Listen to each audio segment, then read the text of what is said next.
विश्वन्दर्पणदृश्यमाननगरे तुल्यन्निजान्तर्गतम् पश्यन्नात्मनि मायया बहिर्भूतं यथा निद्रया यस्साक्षात् कुरुते प्रबोधसमये स्वात्मानमेवाद्वयम् तस्मै श्रीगुरुमूर्तये नमः इदं श्रीदक्षिणामूर्तये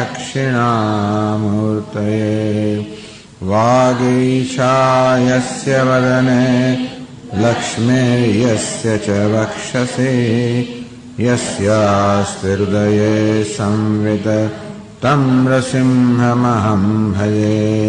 ॐ नमः परमहंसास्वादित चरणकमलचिन्मकरन्दाय भक्तजनमानसनिवासाय श्रीरामचन्द्राय विश्वसर्गविसर्गादि नवलक्षणलक्षितम् श्रीकृष्णाख्यं परं धाम जगद्धाम नमामतम् सच्चिदानन्दरूपाय विश्वोत्पत्त्यादिहेतवे तापत्रयविनाशाय श्रीकृष्णाय वयं नमः। यं प्रव्रजन्तमनुपेतमपेतकृत्यम् द्वैपायनो विरहकातर आजुहाव पुत्रेति तन्मयतया तरवोऽभिनेदुः तं सर्वभूतहृदयं मुनिमानतोऽस्मि। संसारसागरे मग्नं दीनं मां करुणानिधे कर्ममोहगृहीताङ्गं मामुद्धर भवार्णवात्। श्रीमद्भागवताख्योऽयं प्रत्यक्षः कृष्ण एव हि स्वीकृतोऽसि मया नाथ मुक्त्यर्थं भवसागरे। मनोरथो मदीयोऽयं सफलः सर्वथा त्वया निर्विघ्नेनैव कर्तव्यः दासोऽहं तव केशव। शुकरूपप्रबोधज्ञ सर्वशास्त्रविशारद एतत्कथाप्रकाशेन मदज्ञानं विनाशय। जन्माद्यस्य यतोऽन्वयादितरतश्चार्थेष्वभिघ्नस्वराट् तेने ब्रह्महृदाय आदिकवये मुह्यन्ति यत्सूरयः। तेजो वायुमृदान्यथा विनिमयो यत्र त्रिसर्गो मृषा धाम्ना स्वेन सदा निरस्तकुहकं सत्यं परं धीमहि।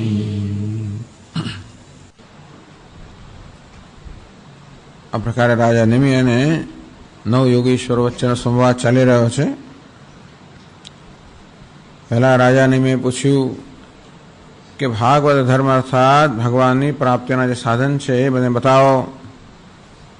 તો કવિ નામના યોગીશ્વરે ઉત્તર આપ્યો. પછી મને માયાનું સ્વરૂપ બતાવો. તો હરિનામના અંતરિક્ષ હરિનામના યોગીશ્વરે માયામાંથી મુક્ત કેમ થવું તો હવે બતાવી રહ્યા છે. તો માયામાંથી કેમ મુક્ત થવું? ભગવાનની ભક્તિથી માયા પ્રબુદ્ધ નામના જે તો હરિ અંતરિક્ષના પ્રબુદ્ધ જે ચોથા યોગીશ્વર છે કહી રહ્યા છે કે માયામાંથી મુક્ત કેમ થવું. તો કેવી રીતે ગુરુજી પાસે વૈરાગ્ય પ્રાપ્ત કરવો, ગુરુજી પાસે જવું, એમનું શરણ ગ્રહણ કરવું અને એમની પાસેથી આ ભગવાનની પ્રાપ્તિના ધર્મો છે ભાગવત ધર્મ એનું શિક્ષણ પ્રાપ્ત કરવું. તો એક પછી એક ધર્મનું શિક્ષણ ધર્મ કેવા છે એનું વર્ણન કરી રહ્યા.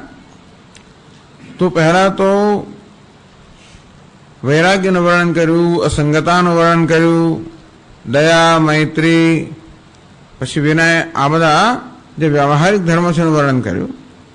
શૌચ, તપ, તિતિક્ષા આ બધા, બ્રહ્મચર્ય, હિંસા આ બધા પછી વ્રતોનું વર્ણન કર્યું.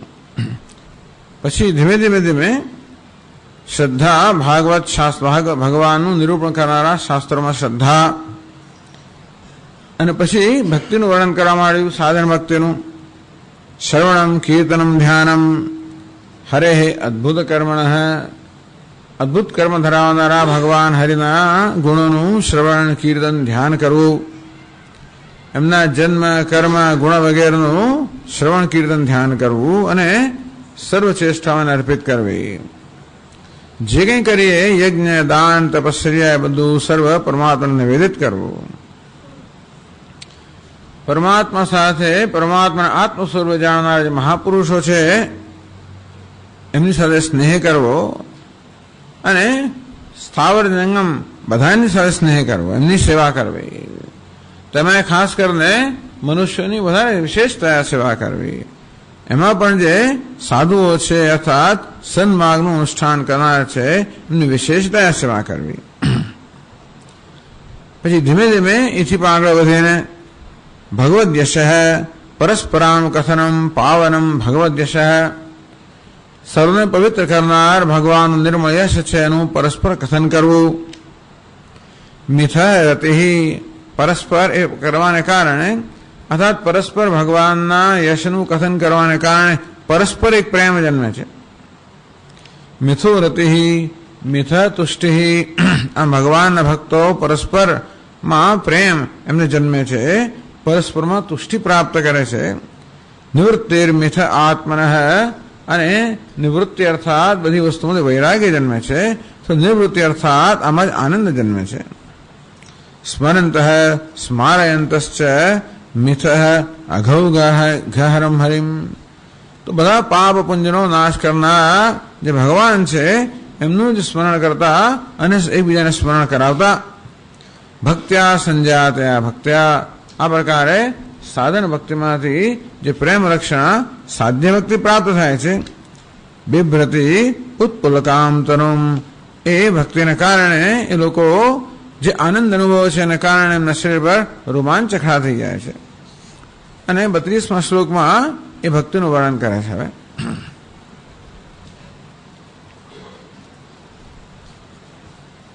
28મા પાન પર ક્વચિત રુદન્ત્યચ્યુત ચિંતયા ક્વચિત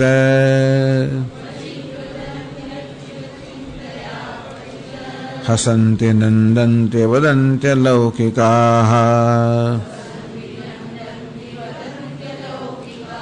નૃત્યન્તિ ગાયન્ત્યનુશીલયન્ત્યજમ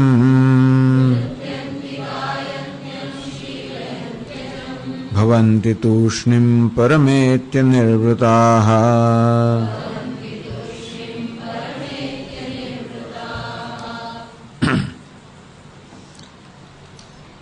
તો હવે આ ભક્તોની અંતિમ સ્થિતિ બતાવે છે.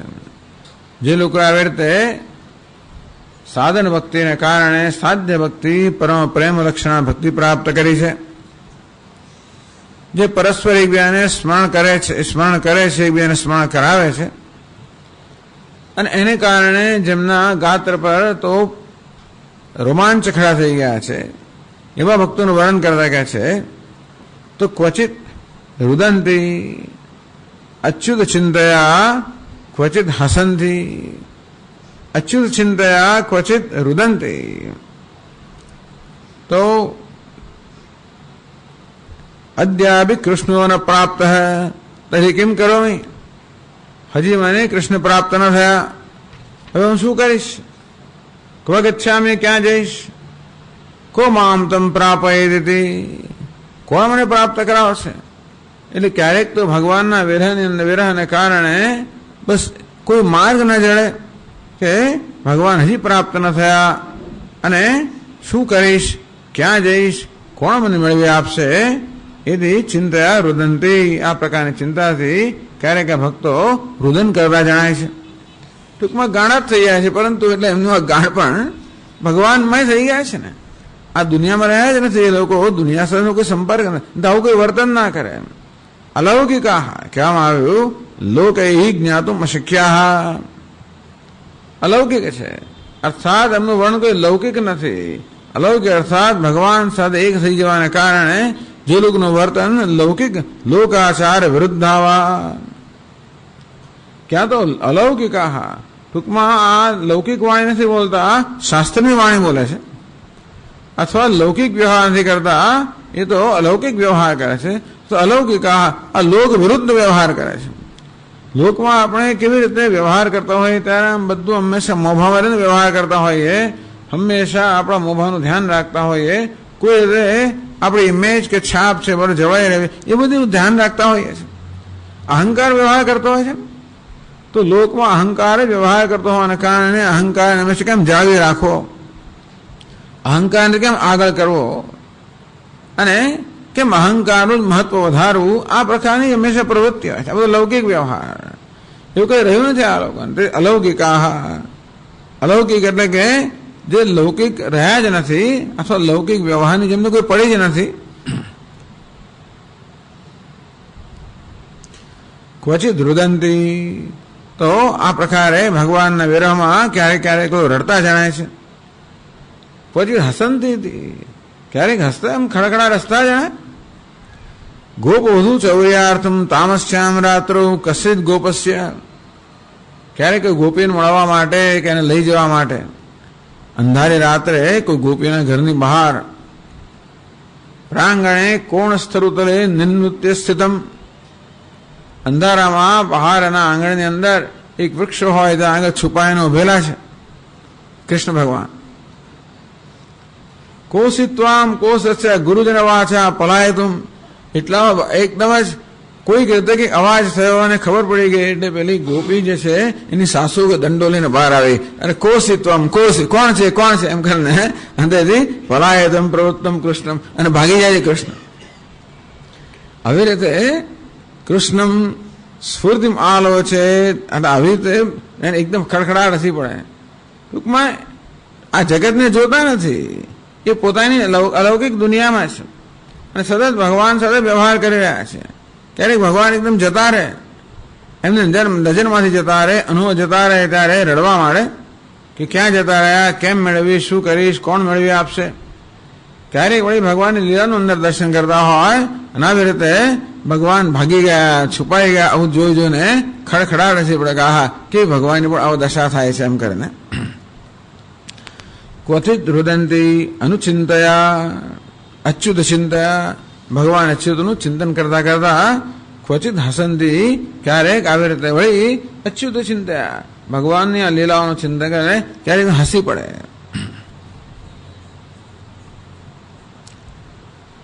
નંદંતી વદંતી અલૌકિકા, નંદંતી તદ અપરોક્ષાનુભવેન આનંદમ પ્રાપ્નુવંતી, ક્યાં એકદમ ભગવાન એકદમ સમક્ષ આવી જાય. ભગવાન પણ જાત જાતની લીલાઓની સાથે કરતો હોય ને ભક્ત સાથે, ભગવાન જેટલા ભક્ત એટલા ભગવાન છે. યથા મામ પ્રપદ્યન્તે તામ તથૈવ ભજામ્યહમ, આમ ભગવાનની આ પ્રકારની શક્તિ છે, સ્વાભાવિક છે કે ભક્ત જે પ્રકારે ઈચ્છે એ પ્રકારે એમને પ્રાપ્ત થાય. આમ દરેક ભક્તને પોતપોતાની આગવી રીતે પ્રાપ્ત થતા હોય, આ ભક્તને એ પ્રકારે પ્રાપ્ત થયા છે. એટલે ક્યારેક એકદમ એની સમક્ષ આવી જાય. તદ અપરોક્ષાનુભવેન આનંદ પ્રાપ્તવંતી, એના અપરોક્ષ અનુભવથી પ્રત્યક્ષ અનુભવથી અત્યંત આનંદમાં આવી જાય કે હા ભગવાન આવી ગયો. હા પ્રભો એતાવદ્ભિ દિનૈ ત્વાહમ પ્રાપ્તોસ્મિ ઇતિ વદંતી, હે ભગવાન વદંતી એટલે નંદંતી વદંતી, ચલો આટલા દિવસ પછી ભગવાન મને પ્રાપ્ત થયા એમ કરીને ભગવાન સાથે વાતો કરવા લાગે. ભગવાનનો પ્રત્યક્ષ અનુભવ પ્રાપ્ત કરીને અત્યંત આનંદમાં આવી જાય અને ભગવાન સમક્ષ માટે આવી જાતની વાતો કરતા કરતા એમ સાથે વાતો વદંતી વાતો કરવા માંડે. અલૌકિકા લોકાતીતા નૃત્યંતી, ક્યારેક વળી એકદમ આનંદમાં આવી જાય અને નૃત્ય કરવા માંડે. ગાયંતી, અથવા ભગવાનને ખુશ કરવા માટે કે ભગવાનને ખુશ કરવા માટે ક્યારેક એકદમ નૃત્ય કરવા લાગે, ક્યારેક વળી ગાવા લાગે. અનુશીલયંતી તો લીલામ અભિનયંતી, ક્યારેક ભગવાનની લીલાઓનું માત્ર અનુશીલન કરે, ભગવાનની લીલાઓનું અનુકરણ કરે, એ પ્રકારની લીલાઓ કરવા માંડે. भवन्ति तुष्टिं परमेत्य निवृत्ताः तो स्वीय श्रोत्रादि इंद्रिय विषय कुर्वन्ति तुष्णिं भवन्ति रसास्वादोद्देशेन आम भगवान સાથેની લીલાઓના રસાસ્વાદને કારણે જે લોકો અત્યંત આનંદ અનુભવે છે. આ રીતે જે પરાભક્તિ છે કે પ્રેમ લક્ષણા ભક્તિ છે એનું વર્ણન કર્યું. તુષ્ણિમ પરમેત્ય નિવૃત્તા પરમાત્માને પ્રાપ્ત કરીને સર્વવિધ નિવૃત્તા આનંદમાં જે મગ્ન છે તુષ્ટિમ પ્રાપ્તવંતી એ તુષ્ટિને પ્રાપ્ત કરે છે, આનંદ પ્રાપ્ત કરે છે.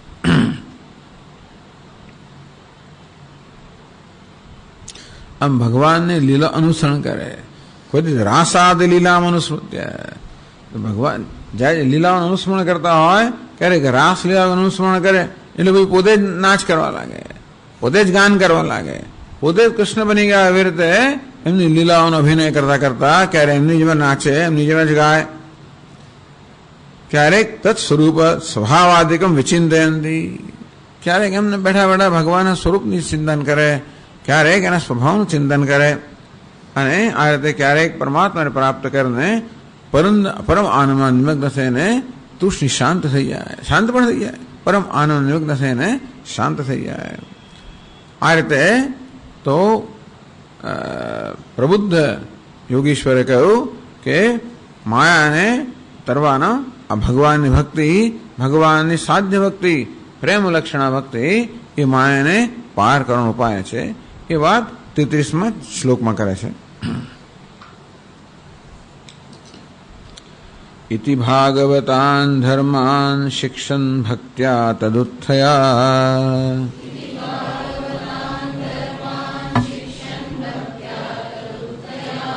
नारायण परो माया मंजस्तरति दुस्तराम्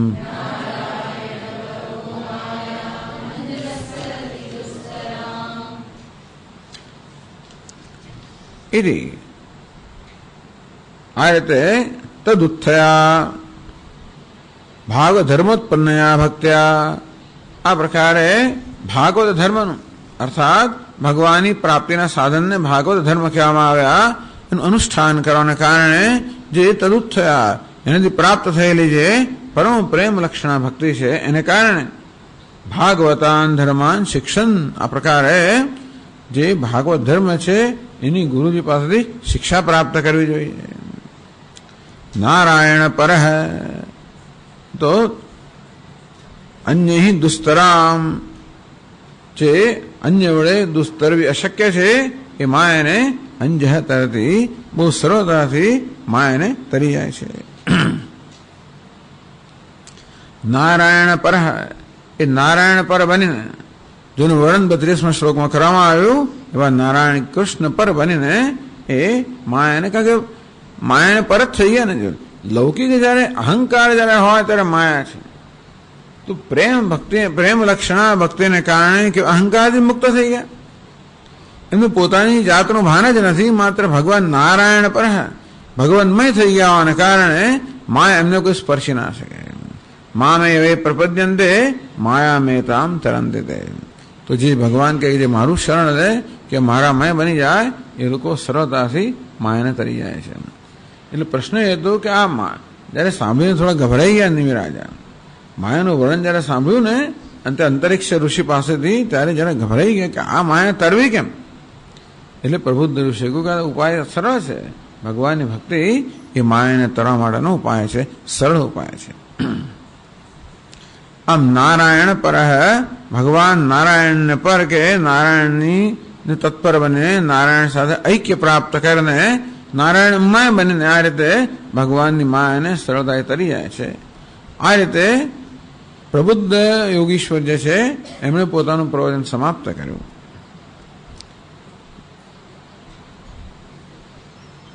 નારાયણ પરો માયામ તરતી ઉક્તે જયારે કહેવામાં આવ્યું કે નારાયણ પર થઈને નારાયણમય થઈને એ માયાને તરી જાય છે એવું જયારે કહેવામાં આવ્યું ત્યારે સ્વાભાવિક છે કે પ્રશ્ન થાય કે જેને પર થવાથી મનુષ્ય માયાને સરળતાથી તરી જાય છે એ કેવા છે, એના વિશે મને કહો. આમ પ્રશ્ન એક પછી એક ઉત્તર આપે, એક પ્રશ્ન ઉત્તર આપે, એમાંથી નવો પ્રશ્ન જન્મે, એનો ઉત્તર આપે એટલે નવો પ્રશ્ન જન્મે. આમ માયા વિશેના પ્રશ્નને કારણે માનવે કેમ તરવું એ પ્રશ્ન જન્મ્યો. એના ઉત્તરને કારણે હવે જેને પર થવાથી, જેના મય થવાથી માયાને તરી જવાય એ ભગવાન નારાયણ કેવા છે એવો પ્રશ્ન સ્વાભાવિક રીતે જન્મે. અને તેથી નિમિ રાજા 34મા શ્લોકમાં એ પ્રશ્ન પૂછે છે.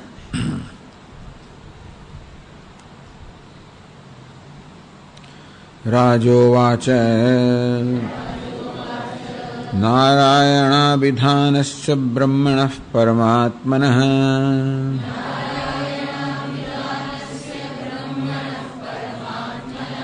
નિષ્ઠામર્હતનો વક્તુમ यूयं हि બ્રહ્મવિત્તમાઃ.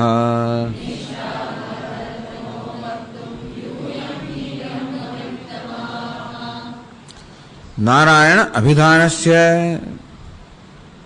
તો નારાયણ જેનું અભિધાન છે અર્થાત નામ છે, તો નારાયણ એ નામથી જેનો સંકેત કરવામાં આવે છે. બ્રહ્મણ પરમાત્મન, જે બ્રહ્મ છે પરમાત્મા છે નારાયણ નામથી જેનો સંકેત કરવામાં આવે છે.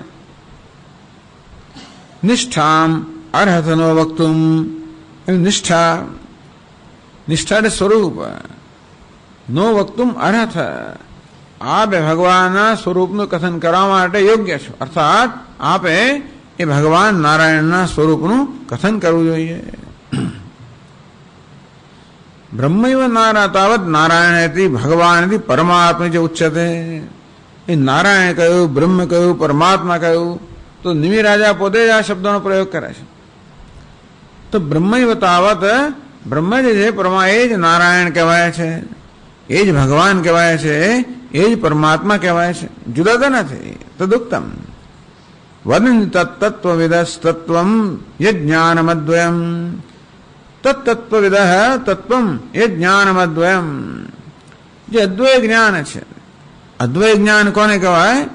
જેવા જ્ઞાતા, જ્ઞેય અને જ્ઞાન એ પ્રકારનો જે ભેદભાવ છે, ભેદભાવ તે રહિત એ જ્ઞાતા, જ્ઞેય અને જ્ઞાનને પણ હવે જે આવે છે ઘનઘોર વેદાંત આવે છે. નારાયણની જે સ્વરૂપનું વર્ણન કરશે એ ઘનઘોર વેદાંતનું વર્ણન કરે છે. એટલે કહે છે કે ભાઈ ભગવાન પરમ તત્વ એ કેવું છે તો કે અદ્વયમ જ્ઞાનમ અદ્વયમ, અદ્વય જ્ઞાન અર્થાત જ્ઞાનમાં જે સામાન્ય રીતે જ્ઞાતા, જ્ઞેય અને જ્ઞાન એ પ્રકારના ભેદભાવ હોય છે એ સર્વભેદના અધિષ્ઠાન, એના પ્રકાશક જે ભેદ રહિત જે ચૈતન્ય છે એ અદ્વય જ્ઞાન છે. વન તત્વમ તત્વમ તત્વવિદ, તત્વના જ્ઞાતાઓ એ અભેદ જ્ઞાનને અર્થાત એ ચૈતન્યને, સર્વના પ્રકાશકને, સર્વના અધિષ્ઠાનને તત્વ કહે છે. બ્રહ્મેતિ પરમાત્મેતિ ભગવાન શબ્દતે, એને જ બ્રહ્મ કહે છે, એને જ ભગવાન કહે, પરમાત્મા કહે છે, એને જ ભગવાન કહે છે. ઇતિ નારાયણે ભગવતી તદ્દમ વિશ્વમાહિતમ ગૃહીત માયોર્ગુણ સર્ગાદાવગુણ સ્વતઃ ઇત્યાદિષુ. ભગવાન જે નારાયણ છે, જે ભગવાન છે એમાં જ આ સમગ્ર વિશ્વ રહેલું છે. જેણે પોતાની માયાના અનેક બધા ગુણોથી માયાની અનેક શક્તિઓનો સ્વીકાર કરવાને કારણે જે જગતની સર્ગ સ્થિતિ વગેરે માટે કારણભૂત છે એ પરમાત્મા જે ભગવાન છે, નારાયણ છે, એમાં સમગ્ર જગત રહેલું છે. તેનો મતલબ એ છે કે એક જ ભગવાન માટે ક્યારેક બ્રહ્મ શબ્દનો પ્રયોગ થાય, ક્યારેક નારાયણ શબ્દનો પ્રયોગ થાય, પરમાત્મા શબ્દનો પ્રયોગ થાય, ભગવાન શબ્દનો પ્રયોગ થાય. તો આ બધા શબ્દોનો પ્રયોગ જેમાં થાય છે એ તત્વ, જો જે તત્વને પર થવાથી, જે તત્વની પ્રેમ લક્ષણા ભક્તિથી માયાને તરી જવાય એ તત્વ કેવું છે? હવે એ પ્રશ્ન પૂછે છે. આમ તો કહેવામાં આવ્યું કે એના ચિંતનથી હસે છે અને રડે, બધું કહ્યું એ જેનું ચિંતન, જેનું અનુચિંતન કરવાથી આ ભક્તો આ પ્રકારના માય બનીને પોતાની જ્યાં ભૂલી જાય છે અને ભગવાનમાં, એ ભગવાન કેવો છે એ પ્રશ્ન સ્વાભાવિક થાય. અને તેથી નિમિ રાજાએ આ પ્રકારે પ્રશ્ન કર્યો.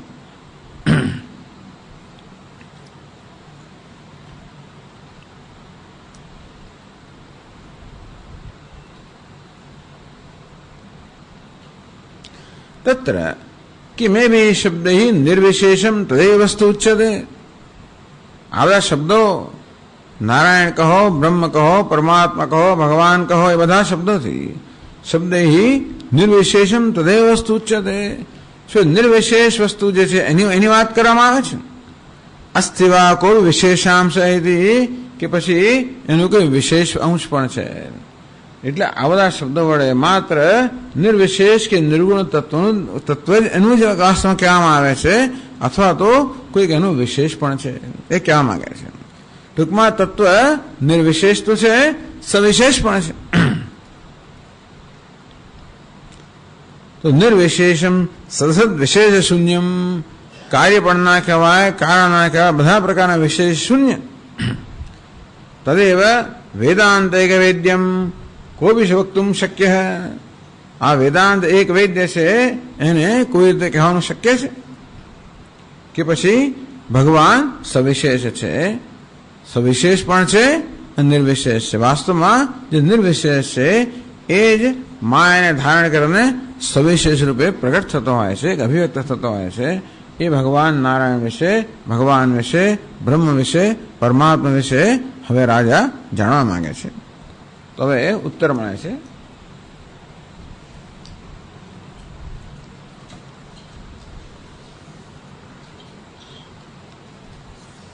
पिप्पलायन उवाच स्थित्युद्भव प्रलय हेतुरहेतुरस्य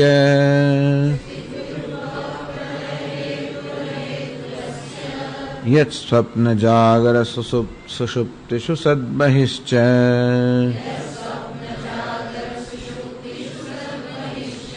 देहेन्द्रिया सुहृदयानि चरन्ति येन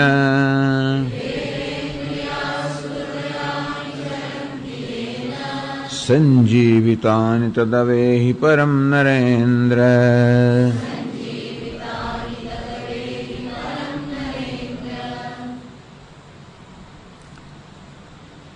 તો પિપ્પલાયન વાચ, પીપલ પીપળો વૃક્ષ જેનું આયન છે, આશ્રય સ્થાન છે. એટલે સરળ અર્થ કરીએ તો જે મહર્ષિ પીપળના વૃક્ષ, પીપળનું વૃક્ષનું આયન છે, સ્થાન છે, પીપળના વૃક્ષ નીચે રહે છે, ત્યારે એને શું કરતા? માં તપશ્ચર્યા કરે છે. જે પીપળના વૃક્ષ નીચે રહીને સતત તપશ્ચર્યા કરતા હોય છે એ ઋષિને પિપ્પલાયન કહેવામાં આવે. અથવા પિપ્પલમ અશ્વત્થ સર્વવૃક્ષાણામ. ભગવાન ભગવદ્ ગીતાના 10મા અધ્યાયમાં કહે છે અશ્વત્થ સર્વવૃક્ષાણામ, બધા વૃક્ષમાં હું અશ્વત્થ છું, પીપળ વૃક્ષ છું. એટલે પીપળ જે પિપ્પલમ ભગવત વિભૂતિ અયનમ આશ્રય. આ પીપળ વૃક્ષ છે ભગવાન વિભૂતિ છે. એ ભગવાન વિભૂતિ જેનો અયન છે, આશ્રય છે, એને પિપ્પલાયન કહેવામાં આવ્યા. એ પણ કહેવામાં આવે.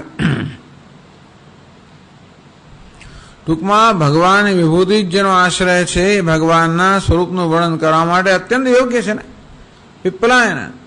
ભગવાન વિભૂતિ જેનો આશ્રય છે એ ભગવાનનું વર્ણન કરવા માટે અત્યંત યોગ્ય છે. માટે ભગવાનના સ્વરૂપનું વર્ણન કરવા માટે પિપ્પલાયન ઋષિ જે છે એમણે પ્રારંભ. તે નિમિર આજે તો બધાને પૂછે છે, એક પછી એક યોગીશ્વર છે એ એના પ્રશ્ન ઉત્તર આપે. તો પ્રશ્નના પ્રમાણે જે યોગીશ્વર ઉત્તર આપવા માટે સર્વશ્રેષ્ઠ હોય એમનો ઉત્તર આપે. તો પિપ્પલાયન ઋષિ જે છે એ ભગવાન નારાયણ, બ્રહ્મ, ભગવાન પરમાત્મા જે છે એની નિષ્ઠા અર્થાત સ્વરૂપનું કથન કરવા માટે શ્રેષ્ઠ યોગ્યતા ધરાવે છે. એટલે એ જ કહ્યું ને કે એનું સ્વરૂપ કરવામાં, નિરૂપણ કરવા માટે આપ યોગ્ય છો. હા, એટલે બ્રહ્મવિત્તમાં, કારણ કે યુયમી બ્રહ્મવિત્તમાં, આપ તો બ્રહ્મવિદ, બ્રહ્મવિત્તર, બ્રહ્મવિત્તમ. બ્રહ્મવિદ અર્થાત જે બ્રહ્મના જ્ઞાતા છે, બ્રહ્મવિત્તર જે વધારે જ્ઞાન, સારા જ્ઞાન. બ્રહ્મવિત્તમાં ટૂંકમાં બ્રહ્મ જ્ઞાનીઓ પણ આપ સર્વશ્રેષ્ઠ છો. એ હોવાના કારણે ભગવાનના સ્વરૂપ નિરૂપણ કરવા માટે આપ સર્વ યોગ્ય છો, અને તેથી અમને એનું નિરૂપણ કરો. તો પિપ્પલાયન ઋષિ જે બ્રહ્મવિત્તમાં છે એમણે ઉત્તર આપવાનો પ્રારંભ કર્યો. સ્થિતિ ઉદ્ભવ પ્રલય હેતુ.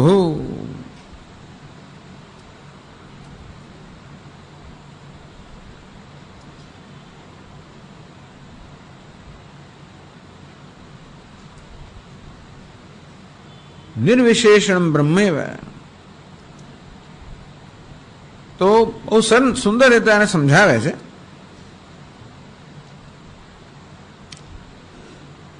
સ્થિતિ ઉદ્ભવ પ્રલય હેતુ અસ્ય વિશ્વસ્ય સ્થિતિ ઉદ્ભવ પ્રલયાનામ હેતુ. તો ભગવાન નારાયણ કોણ છે? ભગવાન નારાયણ એટલે જગતનું અભિન્ન નિમિત્ત ઉપાદાન કારણ. એ બતાવે છે કે આ જગતની સ્થિતિ ઉદ્ભવ એટલે સૃષ્ટિ, સ્થિતિ અને પ્રલયના કારણભૂત છે. ભગવાન જગતની ઉત્પત્તિના કારણભૂત છે. જગતના પાલન માટે અને જગતના બધા જ માટે કારણભૂત છે. એટલા માટે યતો વાચો નિવર્તન યતો વા ઇમાની ભૂતાની જાયંતે યેન જાતાની જીવંતી યત પ્રયંતી અભિસંવિશંતી. જેમાંથી આ સમગ્ર જગતની ઉત્પત્તિ છે, સ્થિતિ છે, લય છે, એ જ ભગવાન છે. આ જગતનું ઉપાદાન કારણ છે, નિમિત્ત કારણ છે. તો જે જગતની ઉત્પત્તિ સ્થિતિ હેતુનું ઉપાદાન કારણ છે, એટલે કારણ છે ઉપાદાન કારણ, નિમિત્ત કારણ. તો પ્રશ્ન થાય કે ભગવાનનું કારણ કોણ છે? અહેતુ જે સ્વયં કહેવાય છે, અહેતુ અર્થાત સ્વયંનું કોઈ કારણ નથી. આમ સમગ્ર જગતના જે કારણ છે પણ સ્વયં કારણ રહિત છે. કે ભગવાનનું કારણ હોય તો પછી ભગવાનને ઉત્પન્ન કરનાર કોઈ તો પછી બીજો ભગવાન જોઈએ. ઉત્પન્ન કરનારની ઉત્પત્તિ થતી હોય તો એને ઉત્પન્ન કરનારની ઉત્પત્તિ પાછી જોઈએ, એમ કરીને અંત જ ના આવે. તેથી આ જગતને ઉત્પન્ન કરનાર એવા હોવા જોઈએ જેની ઉત્પત્તિ ન થવી જોઈએ. એટલે કહ્યું સ્વયં અહેતુ, એમનું પોતાનું કોઈ કારણ નથી. અર્થાત એ કહેવાય છે સ્વયં સિદ્ધ છે, નિત્ય છે. જગત ન હતું ત્યારે પણ હતા, જગત નહીં હોય ત્યારે પણ હશે, જગત છે ત્યારે પણ છે. તેથી આદિ કરતા સમગ્ર જગતના આદિ કારણ છે ભગવાન. સહ નારાયણેતિ પરમેવ તત્વમ અવેહી. તદ અવેહી પરમ નરેન્દ્ર. તત્ પરમ તત્વમ હે નરેન્દ્ર, હે રાજન, અવેહી અવૈહી નહીં. આમાં વૃદ્ધિ ના થવી જોઈએ. એટલે કહે છે ભાઈ કે અવૈહી ઇતિ પાઠસ્તુ અસભ્ય વૃદ્ધે અસાધુત્વાત. અવૈહી જો પાઠ હોય તો એ બરોબર નથી, યોગ્ય નથી. કારણ કે આમાં વૃદ્ધિ ના થવી જોઈએ. અવેહી એટલે આ અવૈહી એવું થતું હોય છે, થતું નથી હોતું, લખાતું હોય છે. અને પણ અવેહી એ પ્રકારે હોવું જોઈએ. આ કૈવલ્ય ઉપનિષદની અંદર પણ અવૈહીની પણ અવેહી હોવું જોઈએ. તો અવેહી શ્રદ્ધા ભક્તિ ધ્યાન યોગાત અવેહી. શ્રદ્ધા ભક્તિ ધ્યાન અવૈહી એવું પાઠ નહીં, પરંતુ શ્રદ્ધા ભક્તિ ધ્યાન યોગાત અવેહી. શ્રદ્ધા ભક્તિને ધ્યાન યોગથી એ તત્વને તું જાણ. એટલે કહે છે કે પહેલા નારાયણ. તો નારાયણ કોણ છે? જેને કારણે જગતની ઉત્પત્તિ છે, સ્થિતિ છે. જે જગતની ઉત્પત્તિ સ્થિતિ લયના હેતુ છે અને સ્વયં જેનું કોઈ કારણ નથી, એ જ નારાયણ છે, એ જ પરમ તત્વ છે, તું જાણ. આ પ્રકારે ભગવાનનું એક વર્ણન કર્યું. કોઈ તો બરોબર છે મહારાજ, આ જગતની ઉત્પત્તિ અને સ્થિતિને હેતુ બહુ મોટું થઈ ગયું. આ તો બધું બહુ દૂર થઈ ગયું ને. જગતની ઉત્પત્તિ અને સ્થિતિ ને હેતુ બરોબર ભગવાન ક્યાં છે ખબર નથી પડતી. તે જ ભગવાન જે આટલો દૂર જણાય છે નજીકમાં, કારણ કે જગતનું કારણ એને નજીકમાં નજીક પણ સમજાવે છે. એટલે કહે છે યજ્જ સ્વપ્ન જાગર સુષુપ્તિ સુસદ બહિશ્ચ. એ જ પરમાત્મા સ્વપ્ન જાગર સુષુપ્તિ સત અનુવર્તમાનમ યત. સ્વપ્નમાં, જાગ્રતમાં, સુષુપ્તિમાં, ત્રણ અવસ્થામાં સદ એટલે અનુવર્તમાન છે. બહિશ્ચ જે ત્રણેય અવસ્થામાં છે, સાથે સાથે ત્રણેય અવસ્થાથી પર છે. પુરત્રે ક્રીડત્યસ્ય જીવ તત સુજાતમ સકલમ વિચિત્રમ. જાગ્રતમાં, સ્વપ્નમાં, સુષુપ્તિમાં ક્રીડા કરનાર ભગવાન છે જીવાત્મા રૂપે. જીવાત્મા રૂપે જોડે જોડે સમષ્ટિ રૂપે પણ જાગ્રત, સ્વપ્ન, સુષુપ્તિમાં જે ક્રીડા એ સર્વનો જે સાક્ષી છે. યસ સ્વપ્ન જાગર સુષુપ્તમ અવૈતિ નિત્યમ. સ્વપ્ન જાગર સુષુપ્તનો જે સદા પ્રકાશક છે, જે સદા એનો સાક્ષી છે. સદ બહિશ્ચ આ ત્રણ અવસ્થામાં છે. ભલે ભગવાન માટે આપણે તુરીય શબ્દનો પ્રયોગ કરીએ, ચતુર્થનો પ્રયોગ કરીએ, એટલે કોઈને એમ લાગે કે ભાઈ જાગ્રત સ્વપ્ન સુષુપ્તિ ત્રણેયથી પર જ છે, તો ત્રણેયથી પર તો ખરા, પણ એ ત્રણેયમાં પણ છે, ત્રણેયમાં વ્યાપ્ત છે, અને એટલે જ ત્રણેયથી પર છે. જો જે વ્યાપક હોય ને એ જ પર હોય, કે જે પર હોય જ વ્યાપક હોય. જેવી રીતે એક જ અભિનેતા પેલો ભિખારીનો, રાજાનો, પ્રધાનનો એ ત્રણનો વેશ લઈને અભિનય કરતો હોય, તો અભિનેતા એ ભિખારીમાં, રાજામાં, પ્રધાનમાં, ત્રણમાં વ્યાપ્ત છે, સાથે સાથે એ ત્રણેયથી પર છે. એ ત્રણનું અધિષ્ઠાન પણ છે, ત્રણેયથી પર છે. જો ભગવાન આ અવસ્થામાં ના હોત, શંકરાચાર્ય મહારાજ માંડુક્ય ઉપનિષદના વ્યાખ્યાનમાં કે ભાષ્યમાં કે ભગવાન જો બધું પર જ હોત, ટૂંકમાં આપણા જીવન સાથે એને કોઈ સંબંધ જ ના હોત, આપણે તો આટલું આપણે જાગ્રત સ્વપ્ન સુષુપ્તિ આટલું જાણીએ, બીજું કંઈ જાણતા નથી, તો આપણો રોજ બરોજના અનુભવો દરમિયાન જો ભગવાનનો આપણનો કોઈ સંપર્ક હોત જ નહીં, ભગવાન આ બધાથી અતીત હોત, પર જ હોત, તો એ ભગવાનનો કોઈ ઉપયોગ જ નથી આપણને. ને ભગવાન ટૂંકમાં હોય કે ન હોય એનો કંઈ અર્થ તો આપણો વાંધો જ નથી. ટૂંકમાં જે આપણા જીવનને સ્પર્શતું નથી એના વિશે આપણને કોઈ જિજ્ઞાસા જન્મે પણ નહીં, કારણ કે એ હોય તો એ શું, ના હોય તો એ શું. જે ભગવાન માત્ર સ્વર્ગમાં જ છે, અર્થાત આ જગતથી પર છે, અતીત છે, ટ્રાન્સેન્ડેન્ટલ છે, એ ભગવાન હોય તો એ શું, કારણ કે એની જો આપણા જીવન સાથે કશું ભાઈ ત્યાં રહીને પાછળ બધો દોરી સંચાર કરતો હોય એટલે જુદી વાત છે. બાકી જે લોકો ભગવાનને માત્ર અતીત જ બતાવે છે, ભગવાન સ્વર્ગમાં છે કે આકાશની પાર છે એમ કહીને ભગવાનને આ જગત અતીત બતાવે છે, ટ્રાન્સેન્ડેન્ટલ. એટલું અતીત પણ નહીં, આમ તો પાછો સગુણ જ છે એમનો ભગવાન, છતાંય પણ આ જગતથી પર છે, એટલે જગતની કોઈ મર્યાદા એનામાં નથી. પણ આપણો ભગવાન કેવો છે, જગતમાં વ્યાપ્ત પણ છે અને જગતથી પર છે. અભિનેતા જેવી રીતે ત્રણેય વેશમાં વ્યાપ્ત છે અને જોડે જોડે ત્રણેય વેશથી પર છે, તેમ પરમાત્મા જાગ્રત સ્વપ્ન સુષુપ્તિ જે ત્રણેય અવસ્થામાં સુષુપ્તિ તો સત, આ ત્રણેય અવસ્થામાં જે સત છે અર્થાત અનુવર્તમાન છે, બહિશ્ચય, અને જોડે જોડે ત્રણેય અવસ્થાનું અધિષ્ઠાન હોવાના કારણે બહાર પણ છે. મહત્વની વસ્તુ એ છે કે ભિખારી ને રાજા ને બધાય રૂપે હોવા છતાં પણ એ કોઈથી મર્યાદિત નથી. આમ ભિખારીપણું, રાજાપણું, પ્રધાનપણું કશું એને અડકતું નથી. એનું નામ છે અતીત. એ બધામાં છે એટલે કે વ્યાપ્ત છે. વ્યાપ્ત છે ત્યારે પણ અતીત છે. વ્યાપવાને કારણે એવું ના માનવું કે આ બધી વસ્તુઓને સ્પર્શ છે. આમ એ જીવાત્મા રૂપે બધા રૂપે જ વ્યવહાર કરી રહ્યા છે, જાગ્રતમાં, સ્વપ્નમાં, સુષુપ્તિમાં, અને છતાં પણ બહિશ્ચય એક તથા સર્વભૂતાંતરાત્મા રૂપમ રૂપમ પ્રતિરૂપો બહિશ્ચય. પ્રાણી માત્ર અંતરાત્મા એ બધા રૂપને પ્રાપ્ત થયો છે, સાથે સાથે બધા રૂપોથી પર પણ છે. એટલે કહ્યું કે ભાઈ તેથી નજીક બતાવ્યો. જગતના કારણરૂપ પરમાત્મા તો તત એટલે બહુ દૂર છે, એ જ અહમ છે. ટૂંકમાં ત્રણેય અવસ્થાનું જે સાક્ષી છે, અધિષ્ઠાન છે, એનું વર્તમાન છે, છતાં પણ ત્રણેય અવસ્થાથી જે અલિપ્ત છે, અર્થાત એ બધી મર્યાદાથી પર છે, બહિશ્ચય. ક્યારેક બહિશ્ચનો અર્થ સમાધિ કરવામાં આવ્યો. જાગ્રત, સ્વપ્ન, સુષુપ્તિ એ ત્રણેયથી બહારની અવસ્થા એટલે કે સમાધિ એ બધામાં પણ છે, અને જોડે જોડે એ બધાનું અધિષ્ઠાન છે, બધાનું પ્રકાશક છે, બધાથી પર છે. તુર્યમ ત્રિષુ સંતતમ ઇતિ, આજે તુર્ય છે ત્રણમાં વ્યાપ્ત છે. ઇતિ બહિષ સમાધ્યાદૌ યત્સત તદ બ્રહ્મ ઇતિ પરમેવ તત્વમવેહી. એને આપણે તુર્ય કે બ્રહ્મ કહીએ. તેથી જે ત્રણેય અવસ્થામાં અનુવર્તમાન છે એ ત્રણેય અવસ્થાનું સાક્ષી છે, પ્રકાશક છે, આત્મા છે, એ જ પરમ બ્રહ્મ છે, એ જ પરમ તત્વ છે. હજી પણ એથી પણ નજીક દેહેન્દ્રિયા હૃદયાની ચરંતી એના. દેહ ઇન્દ્રિય અસુ એટલે પ્રાણ, હૃદયાની એટલે મન, દેહેન્દ્રિય પ્રાણ મનાંસી. દેહ ઇન્દ્રિય પ્રાણ મન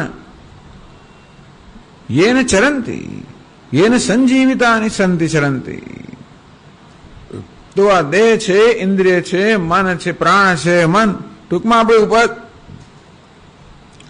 જેને સંજીવિતાની જેને સંજીવિત થઈને જેને ચેતનવંતા થઈને ચરંતી પોતપોતાનો વ્યાપાર કરે છે. ટૂંકમાં બધા સર્વ જળ છે. કેને શિતમ પતતિ પ્રેષિતમ મન કેન પ્રાણ પ્રથમ પ્રેતયુક્ત. તો કોનાથી પ્રેરિત થઈને આ મન પોતાનો વ્યવહાર કરે છે, કોનાથી પ્રેરિત થઈને આ પ્રાણ પણ ઉર્ધ્વ અધો ગતિ કરે છે, કોનાથી પ્રકાશિત થઈને આ ચક્ષુ પોતાના વિષયનું દર્શન કરે છે, કોનાથી પ્રકાશિત થઈને આ શ્રોત્રેન્દ્રિય શબ્દનું ગ્રહણ કરે છે. ટૂંકમાં કોને કારણે આ કાર્યગણ સંઘાત છે એ પોતપોતાની પ્રવૃત્તિ કરે છે. એ કહેવામાં આવ્યું આ દેહ ઇન્દ્રિય પ્રાણ મન વગેરે સ્વયં જળ છે, પરંતુ જેની સન્નિધિ માત્રથી સર્વ ચેતનવંતા બને છે.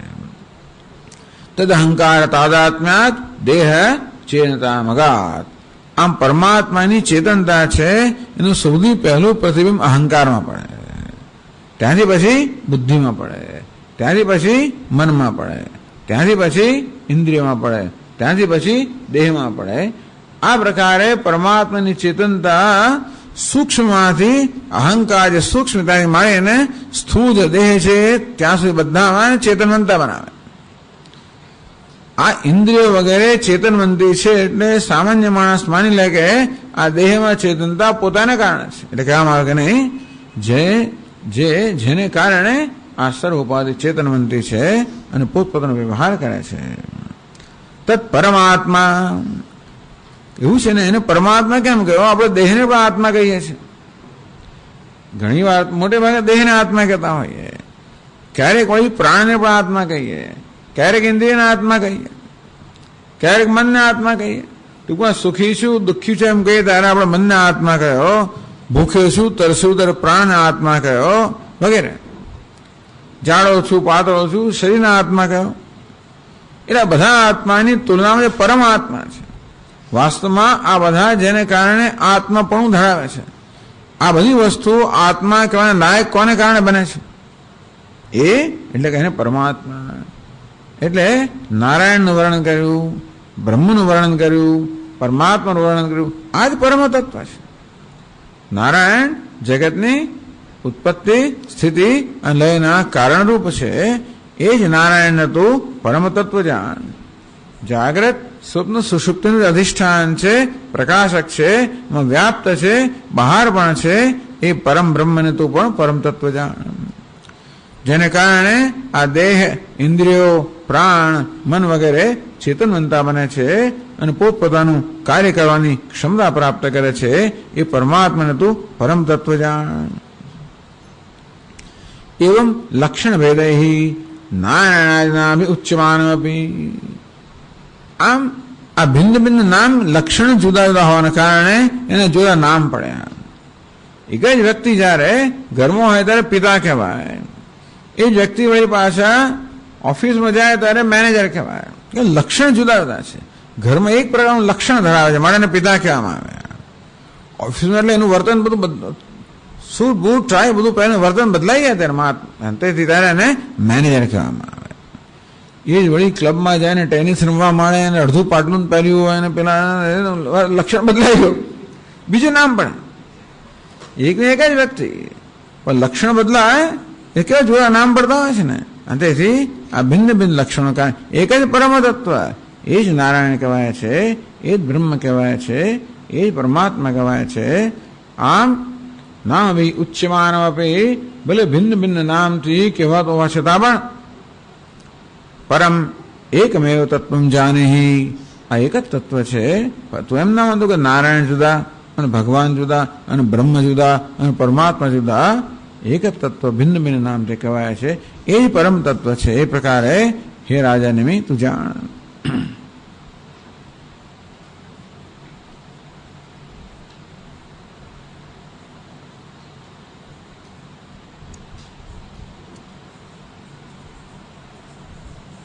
પછી આગળ કહે છે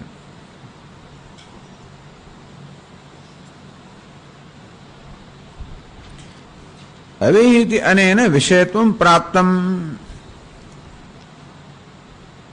સંજીવિતા તદવેહિ પરમ નરેન્દ્ર. હે નરેન્દ્ર, હે રાજન, આ પરમાત્માને તું જાણ, પરમ તત્વને જાણ. જાણવાનું કહેવામાં આવ્યું એટલે આમ સ્વાભાવિક છે કે પરમાત્મા જ્ઞાનનો વિષય બની ગયો. તો હવે અનેન વિષયત્વમ પ્રાપ્તમ, તું પરમાત્માને જાણ એમ કહેવામાં કહે ત્યારે પરમાત્મા જાણે જ્ઞાનનો વિષય બની ગયો એવું થાય ને. તેથી એનો નિશ્ચય તું પરમાત્મા જાણ ખરો, પણ કેમ જાણવાનો છે? પહેલા એ પરમાત્મા કોણ છે એનું વર્ણન કર્યું. એ એને પરમ તત્વ રૂપે જાણ, તો કેમ જાણવો એનું વર્ણન હવે 36મા શ્લોકમાં કરે છે.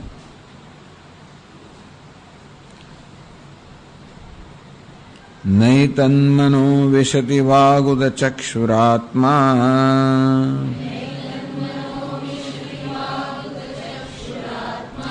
પ્રાણેન્દ્રિયાણિ ચ યથા નલમર્ચિષ સ્વાહા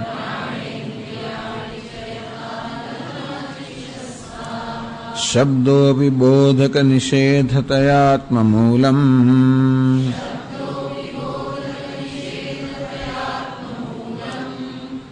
અર્થોક્તમાહ યદૃતેન નિષેધ સિદ્ધિ.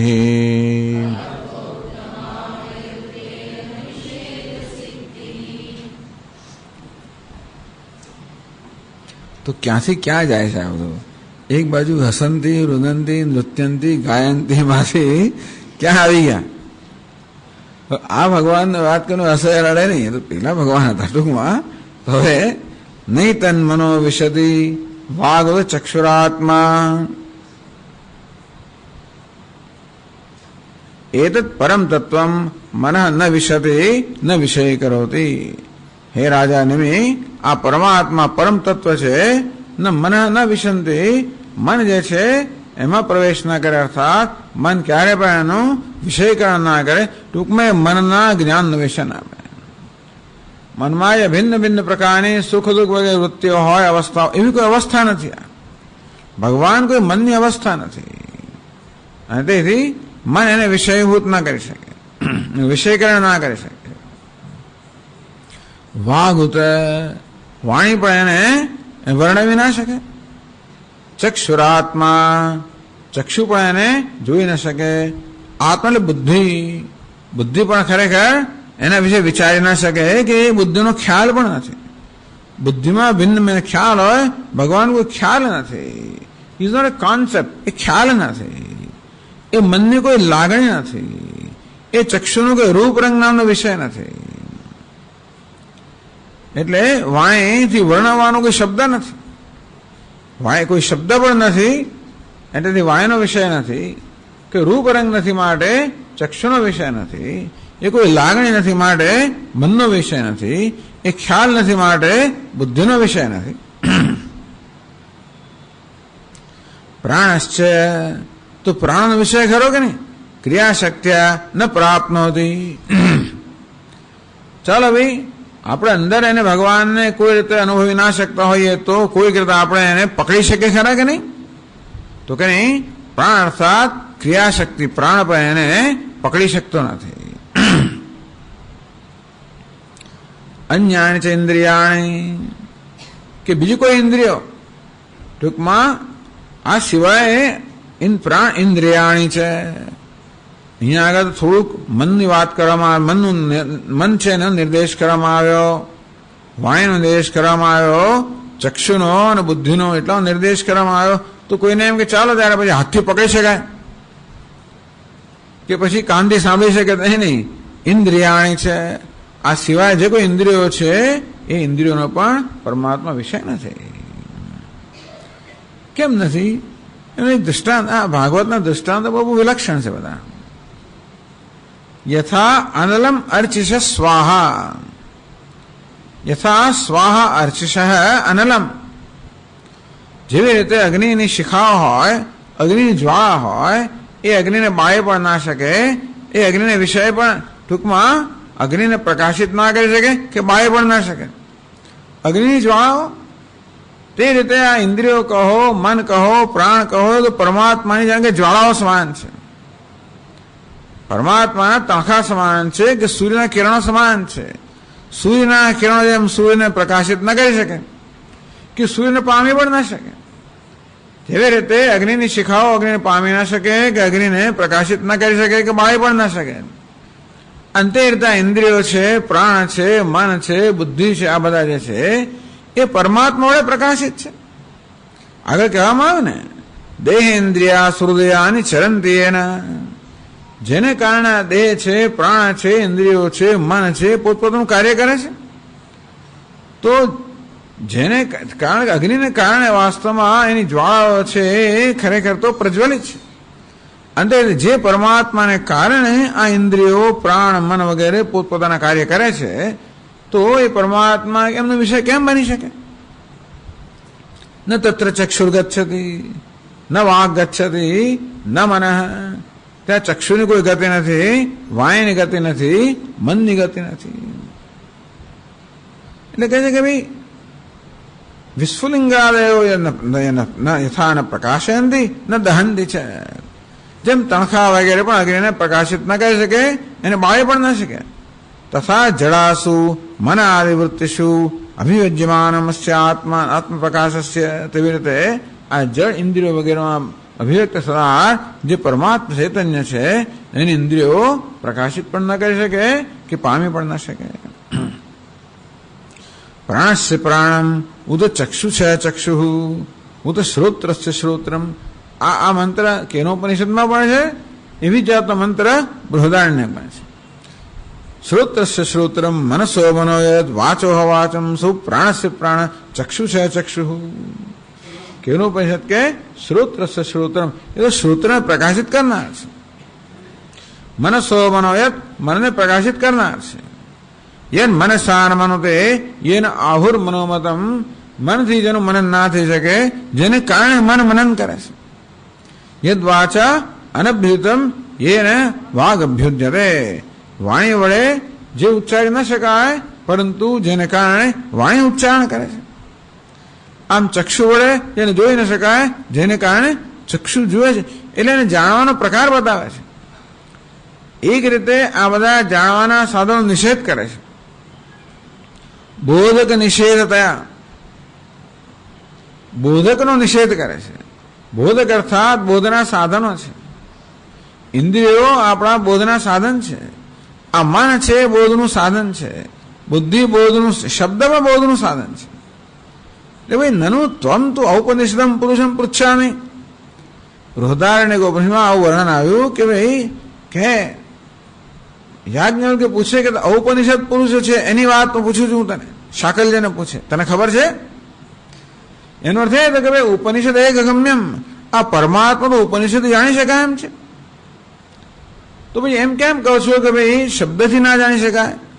આપ કહો છો કે શબ્દથી અર્થાત વાક્યોથી ભગવાન જાણી ન શકાય વાણીથી, પરંતુ ઉપનિષદ તો ભગવાનને જાણવા માટેનું પ્રમાણ છે. તો જ્યારે એમ કહેવામાં આવે કે ભગવાન ઉપનિષદ એક ગમ્ય છે, વેદાંત એક ગમ્ય છે, અર્થાત એક વેદાંત વડે જાણી શકાય, તો શું થાય છે? શબ્દ ગોચરત્વમ પ્રતીયતે, એમ લાગે ભગવાન શબ્દ ગોચર તથા શબ્દથી એનો ઉપદેશ કરી શકાય છે. તો શાસ્ત્રો ભગવાનનો ઉપદેશ શબ્દથી જ કરે છે. મહાપુરુષો પણ ઉપદેશ શબ્દથી કરતા હોય છે, અને શ્રોતાઓ જિજ્ઞાસા જ્ઞાન થતું પણ હોય છે. એ પછી એમ લાગે છે કે ભાઈ ભગવાન શબ્દથી ભગવાનનું પ્રતિપાદન થઈ શકે તો કે નહીં. બોધક નિષેધ થયા, આ શબ્દો જે છે યતો વાચો નિવર્તનતે અપ્રાપ્ય મનસા સહ, જેને પ્રાપ્ત કર્યા વગર જ મન સહિત વાણી પાછી ફરે છે વગેરે. આ રીતે આવું પોતે જ ઉપનિષદ પોતે જ કહે છે. ઉપનિષદ કહે છે કે જેને પ્રાપ્ત કર્યા વગર જ આ શબ્દો મન સહિત પાછા ફરે છે. ઉપનિષદના શબ્દો પણ જેને પ્રાપ્ત કર્યા વગર પાછા ફરે છે, એવું થવાનો અર્થ. તો પછી આ શબ્દો અથવા ઉપનિષદના વાક્યો છે એ કેમ બોધ કરે છે? શબ્દોપી બોધક નિષેધતયા આત્મમૂલમ અર્થોક્તમાં. આ શબ્દ પણ છે, અર્થાત ઉપનિષદના વાક્યો પણ છે બોધક નિષેધતા. બોધના જેટલા સાધનો છે બધાનો નિષેધ કરીને જ્યારે એમ કે ન તત્ર ચક્ષુર ગચ્છતિ, તે ચક્ષુની ગતિ નથી, અર્થાત બધી જ્ઞાનેન્દ્રિયો જે બોધનો વિષય છે એનો નિષેધ કરી લેવામાં આવ્યો. ન વાગ ગચ્છતિ, વાણીને પણ ત્યાં ગતિ નિયમ જયારે કહેવામાં આવે ત્યારે જે કર્મેન્દ્રિયો છે એનો વિષય નથી. ન મનઃ, એ મનનો પણ વિષય નથી. આ રીતે ઉપનિષદ સ્વયં બોધના જે સાધનો બધાનો નિષેધ કરે છે. બોધક નિષેધતયા સ્વસ્યૈવ બોધકસ્ય નિષેધ રૂપત્વાદ, અથવા તો નિષેધ રૂપે બોધ કરે છે. બે રીતે બોધના સાધનો નિષેધ કરે છે, જોડે નિષેધતયા બોધ કરે છે. કહ્યું યદ વાચા અનભ્યુતમ યેન વાગ અભ્યુજ્યતે, વાણી વડે જેને પ્રકાશિત ન કરી શકાય પણ જેને કારણે વાણી પ્રકાશિત થાય છે, તદેવ બ્રહ્મત્વમ વિદ્ધિ. હે શિષ્ય, એને તું બ્રહ્મ રૂપે જાણ. જે વાણીનો વિષય છે નેદમ યદિ ઉપાસતે, આ વાણીના વિષયો બ્રહ્મ નથી પણ જેને કારણે વાણી પોતાના વિષયને પ્રકાશિત કરે, આપણી દ્રષ્ટિ બદલી નાખે છે.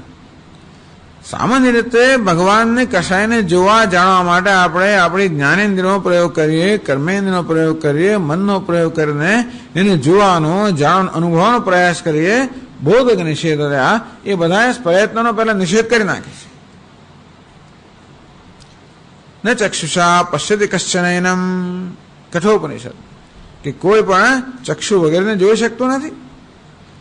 આ પ્રકારના વાક્યોથી નેતિ નેતિ, એ વાક્યોથી વાસ્તવમાં એનો તો નનું તો નહીં વા શ્રુતિ, એનો થાય કે શ્રુતિ એનું એક બાજુ આપ કહો છો કે ભાઈ શાસ્ત્રનો બોધ કરે છે, બીજી બાજુ તમે કહો છો કે શાસ્ત્ર શું કહે છે.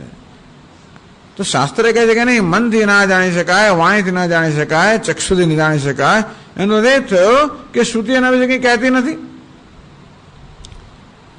તો અર્થોક્ત એટલે કહે છે કે મિદમ ઉચ્ચિત અર્થોક્તમાહ, એટલે કહે છે નહીં અર્થોક્તમાહ. અર્થોક્તમ એટલે અર્થાત, ટૂંકમાં સીધે શું નથી કહે પણ તાત્પર્ય ત્યાં લક્ષ્યાર્થથી કહે છે. આદેશ નેતિ નેતિ, હવે આ ઉપદેશ છે ભગવાન આવો નથી, આવો નથી. અસ્થૂલમ, અણુ સ્થૂલ નથી, અણુ નથી, એમ કરતા કરતા નિષેધ કરતા કરતા, તો નિષેધ કરતા કરતા એટલે કહે છે અર્થોક્તમાહ, એ વાચ્યાર્થ નહીં પરંતુ તાત્પર્ય તે અર્થાત લક્ષ્યાર્થથી કહે છે. કેવી રીતે? યદ વૃત્તિ આત્મમૂલમ, એ નિષેધનું પણ જે મૂળ છે. આ શાસ્ત્ર નિષેધ કરે છે એ નિષેધનું એક મૂળ છે. યદ વૃત્તે ન નિષેધ સિદ્ધિ, જેના વગર નિષેધની સિદ્ધિ ના થાય એ નિષેધનું મૂળ, નિષેધની અવધિ. નિષેધ કરતા કરતા જે બચી જાય. રામકૃષ્ણ પરમ દૃષ્ટાંત આપે ને, સરળ દૃષ્ટાંત આપે કે ભાઈ આ બધા રૂપિયાના સિક્કાઓ છે, એક ઢગલો છે, અમે તમારે ચાંદીનો રૂપિયો જોઈએ છે. એક તમે સિક્કો લીધો? ના. એક સિક્કો લીધો? ના. એ સિક્કો લીધો? ના. જે ચાંદીને જેનો નિષેધ કરતા કરતા છે શું રહી જાય? ચાંદી રહી જાય. તો ચાંદીને ધ્યાનમાં રાખીને નિષેધ કરવામાં આવે છે. પણ ખરું નિષેધ કરવામાં આવે પણ ચાંદી તો હોવી જોઈએ તો જ નિષેધ થાય. આ રીતે આ શાસ્ત્ર જે છે એ નિષેધની ભાષા દ્વારા નિષેધની અવધિ અર્થાત જેનો નિષેધ ન થઈ શકે જેને ધ્યાનમાં રાખીને નિષેધ કરવામાં આવે છે. અને બધો નિષેધ કર્યા પછી જે રહી જાય છે. સ્વામી દયાનંદ મહારાજ કે ને કહેતા હતા પહેલા, બહુ વર્ષો પહેલા અમેરિકામાં બર્કલી નામની મોટી યુનિવર્સિટી છે, ત્યાં મહારાજના પ્રવચનો હશે, ઘણા વર્ષો પહેલાની વાત છે. અને ઘણા બધા એ જમાનામાં બધા અમેરિકન લોકો અને બધા પ્રોફેસરો બધું સાંભળવા આવે એમને. તો પહેલે દિવસે સ્વામીજી કે હું સત્યની વ્યાખ્યા કરીશ, I will define the truth, હું સત્યની વ્યાખ્યા કરીશ. આટલું જ કે આગળ ના કે એટલે સત્યની વ્યાખ્યા કરીશ એટલે પછી આ એ પ્રવચનમાં આટલું કહ્યું, એક જે પ્રવચન કર્યું છે. એટલે પછી એક ફિઝિક્સનો પ્રોફેસર હતો, ભૌતિક શાસ્ત્રનો, એ સત્યની શોધવાળા લોકો છે ને, એટલે એ જરા ઊંચો નીચો, તો કે સત્યની વ્યાખ્યા વળી કોણ કરી શકે? God defined is God defined. તમે ઈશ્વરની વ્યાખ્યા કરો એમાં જ ઈશ્વરનો તમે નિષેધ કરી નાખો છો, ઈશ્વર દૂષિત કરી નાખો છો. એટલે મળવા આવ્યો સ્વામીજીને કે આપે કહ્યું કે હું સત્યની વ્યાખ્યા કરીશ. શું વ્યાખ્યા? કાલે આવજો ને વ્યાખ્યા સાંભળવા છે. ના ના, હું મને અત્યારે કહું તું કાલે ના આવે ને પાછો. તો કે ના ના, હું આવીશ. ગઈકાલે આપણે પ્રવચન કર્યું, મને આખી રાત ઊંઘ ના આવી કે તમે આ સત્વ, એટલે હું આજે આવ્યો છું. મને કહો સત્ય કહીશ તો ના, અત્યારે મને કહી દો. સત્યની વ્યાખ્યા કરો, જેની પણ વ્યાખ્યા થાય એ વસ્તુ મર્યાદિત જ હોય.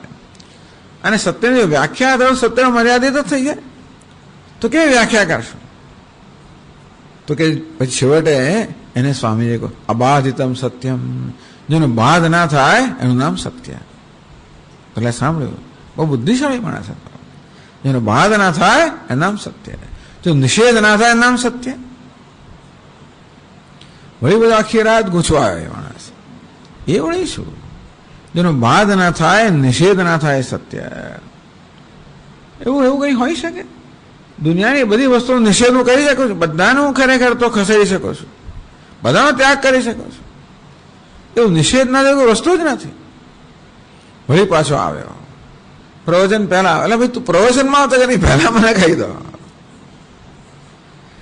આપે સત્યની વ્યાખ્યા કરી તો વ્યાખ્યાને મેં જરા કંઈ હલાવવાનો બહુ પ્રયત્ન કર્યો, પણ વ્યાખ્યાને હલાવી શક્યો નથી. કે જેનો નિષેધ ન થાય સત્ય, વાત તો બરોબર છે, એને તમે કરો છો, પણ એવું કશું હોય જ નહીં. કહે છે એવું હોય જ ના શકે. નિષેધ ના થયો હોય જ શું? એવું કોણ છે? તે કહીશ હું તને. તો કે અત્યારે મને કહો. તે કહે છે કે નિષેધ કરનારનો નિષેધ ના થાય. જે નિષેધ કરી રહ્યો છે એનો નિષેધ થાય જ નહીં. ટૂંકમાં જેનો નિષેધ થાય એ તો આત્મા હોય જ નહીં. નિષેધ થવા યોગ્ય વસ્તુ ક્યારે આત્મા હોય જ નહીં. અને તેથી નિષેધ થઈ શકે એ બધાનો નિષેધ લેશું, એની સાથે તાદાત્મ્ય છોડી દઉં. અત્યારે શરીરને હું કહું છું, શરીરના આત્મા નિષેધ લેશું, આ દેહ આત્મા નથી સમજવું, જાણો, જોવું. આમ જે વસ્તુમાં આત્મબુદ્ધિ બધાનો ત્યાગ કર્યા પછી શું બાકી રહે? એકમાત્ર નિષેધ કરનાર અર્થાત આત્મતત્વ જ બાકી રહે. એ જો આત્મતત્વ ના હોય તો નિષેધ કરનાર ના હોય તો નિષેધ થાય કેવી રીતે? એટલે કે યદ્રતેન નિષેધ સિદ્ધિ, જેના વગર નિષેધની સિદ્ધિ ના થઈ શકે. સરળ વસ્તુ એ છે કે નિષેધ કરનાર ના હોય તો નિષેધ ના થઈ શકે. અથવા નિષેધ કરવા માટે કશી વસ્તુને આપણે, કશી વસ્તુ જે છે એને છોડી દેવા માટે, ત્યાગ કરવા માટે, તિરસ્કાર કરવા માટે, આ નહીં મને આ નથી જોઈતું. ઘણી વાર આપણે શાક માટે જઈએ ત્યારે પણ પેલો આપે આ કે આ નહીં, આ નહીં, આ નહીં. પણ એ નહીં ક્યારે કહી શકીએ? જે જોઈએ છે એને ધ્યાનમાં રાખીને આપણે ના ના કહી શકીએ ને. એ નકારવા માટે પણ આપણી પાસે કંઈક હંમેશા કંઈક આશ્રય હોવું જોઈએ. એટલે કહે છે કે યદ્રુતેન નિષેધ સિદ્ધિ, જેના વગર નિષેધ સિદ્ધ ના થાય. જે નિષેધની અવધિરૂપ છે, નિષેધ કરનારનું સ્વરૂપ છે, એનું તાત્પર્ય ત્યાં. એટલે અર્થોક્તમ અર્થાદુક્તમ, અર્થાત તાત્પર્ય થયા એટલે વાણ્યા તો કે વાચ્ય થયા નહીં, પરંતુ લક્ષ્યાર્થથી શાસ્ત્રાર્થે જેનો ઉપદેશ કરે છે. એ હવે આ પ્રકારનું પરમાત્માને જાણ, બીજે તો નહીં જાણ. જે નારાયણ છે, બ્રહ્મ છે, પરમાત્મા છે, ભગવાન છે, જે પરમ તત્વ છે, હે રાજા તું એને આ પ્રકારે જાણ. એમ કરીને એને જાણવાનો પ્રકાર પણ બતાવ્યો. સચ્ચિદાનંદ રૂપાય વિશ્વોત્પત્યાદિ હેતવે તાપત્રય વિનાશાય શ્રી કૃષ્ણાય વયમ નમઃ. જન્માદ્યસ્ય યતોન્વયાદિતરતશ્ચાર્થેષ્વભિઘ્નસ્વરાડ તેને બ્રહ્મહૃદાય આદિકવયે મુહ્યન્તિ યત્સૂરયઃ तेजो वारिमृदां यथा विनिमयो यत्र त्रिसर्गो मृषा धाम्ना स्वेन सदा निरस्तकुहकं सत्यं परं धीमहि। ॐ पूर्णमदः पूर्णमिदं पूर्णात् पूर्णमुदच्यते पूर्णस्य पूर्णमादाय पूर्णमेवावशिष्यते। ॐ शान्ति शान्ति शान्तिः। हरिः ॐ श्रीगुरुभ्यो नमः। हरिः ॐ।